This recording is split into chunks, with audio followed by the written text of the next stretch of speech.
त्याने आपला 2 शब्दामध्ये म्हणून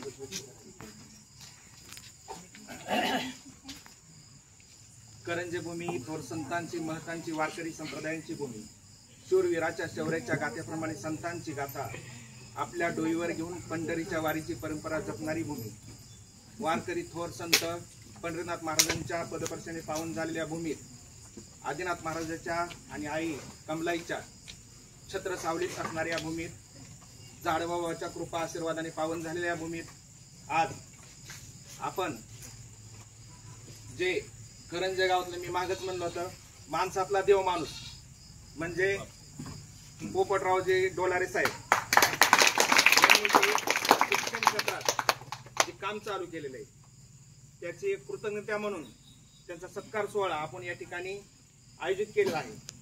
त्या सत्कार सोहळ्यासाठी उपस्थित असलेले सर्व आपले कृषीभूषण नामदेव साबळे साहेब, नगरे साहेब, आमचे आंबारे आबा सर, परत सरपंच, उपसरपंच, ही सर्वांची नावं न घेता संपूर्ण व्यासपीठ मी सर्वप्रथम आपल्या सर्वांचं शब्दसुमनाने सहर्ष असे स्वागत करतो आणि आपल्या समोर बसलेले हिरे माणिक मोती सोने चांदी रुपया डॉलर चलन त्याहून बहुल्यमान असणारे आपले सर्व बालगोपाल यांचंही मी मनपूर्वक अभिनंदन करतो। खरं पाहिलं तर शिक्षण एक महत्वाचा पाय आहे। माणसाला जीवन जगत असताना जीवनात वेग महत्वाचा आहे, वेगाबरोबर दिशा महत्वाची आणि दिशा ही शिक्षणानुसार ठरली जाते। समजा आपल्याला करमायला जायचंय, आंबेवाडी मार्गे न जाता आपण जर मिरगाव मार्गे गेलो दिशा माहित नसल्यामुळे तर आपला वेळ जातो।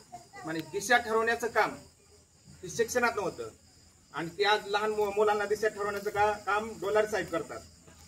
क्रांती सूर्य महात्मा ज्योतिबा फुले, क्रांती ज्योती सावित्रीबाई फुले यांनी सांगितलंय विद्येविना मती गेली, मतीविना नीती गेली, नीतीविना गती गेली, गतीविना वित्त गेले, सारे अनर्थ एका अविद्येने केले। विद्या नसेल तर काय खरं नाही। महामानव डॉक्टर बाबासाहेब आंबेडकर साहेबांनी सांगितलं शिक्षण एक वाघिणीचं दूध आहे, जो कोणी घेईन तो गुरगुरल्याशिवाय राहत नाही। शिका, संघटित व्हा आणि संघर्ष करा असं सांगितलं त्यांनी। मी सर्वांना सांगणे माझं शिक्षण असं एक साधन आहे ज्याच्याकडं प्रॉपर्टी नाही, जमीन जुमला नाही, वडिलोपार्जित काही नाही, वारंवार आपण दारिद्र्यमधनं बाहेर निघत नाहीत। त्या दारिद्र्य नावाच्या रोगाला बाहेर काढण्यासाठी एकच औषध आहे, ते औषध नसून लस आहे। ती लस म्हणजे शिक्षण आहे आणि ती लस पोचवण्याचं काम डोलारे साहेब करतात लहान मुलांना शिक्षण माध्यमातून आणि काम केलं तरच नाव होतं। या निमित्त अनाथाची माई असणाऱ्या चतुर्थ सप्ताहाचे वाक्य आठवतं। या महाराष्ट्रात मोठं व्हायचं असेल तर आधी चांगलं काम करावं लागतं, त्याचंच नाव महाराष्ट्र आहे बाबा, त्याचंच नाव महाराष्ट्र आहे। परत नव्याने बोले म्हणून तर हा महाराष्ट्र उभा आहे। मग आम्ही हारून चालेल नाही, मग आम्ही थकून चालेल नाही, उद्याची पहाट आपलीच आहे असे सांगणारे अनाथाची माई, तसेच उद्याची पहाट चांगली तयार करत आपले डोलारे साहेबांनी हे अतिशय चांगलं काम हाती घेतलेलं आहे। डोलारे माणूस रिटायर्ड झालेला माणूस आहे, आज मुंबई पुणे राहायला पाहिजे, पण मुलांसाठी गावात येऊन मुलांच्या शिक्षणाची सेवा सुरू केली।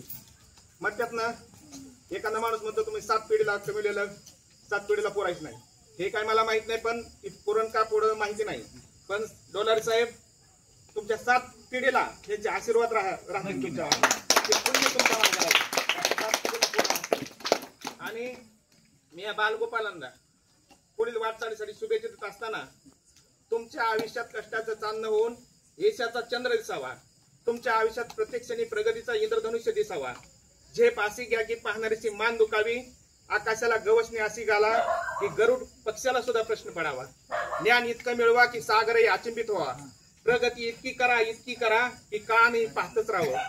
आणि मी या कार्याला आपल्या साहेबांना शुभेच्छा देत असताना पंढरीच्या पांडुरंगाच्या चरणी प्रार्थना करतो की साहेबांना उदंड आयुष्य लाभो, साहेबांच्या मनातली आशयकांक्षा सर्व पूर्ण हो, निरामय आरोग्य लावो अशी प्रार्थना करतो आणि माझ्या वाणीला पूर्ण विराम देत असताना शेवटी एकच सांगावंच वाटतं, सागराच्या तळाशी अनेक शिंपले असतात, परंतु एखाद्या शिंपल्यात मौल्य वाढत नाही मिळतं.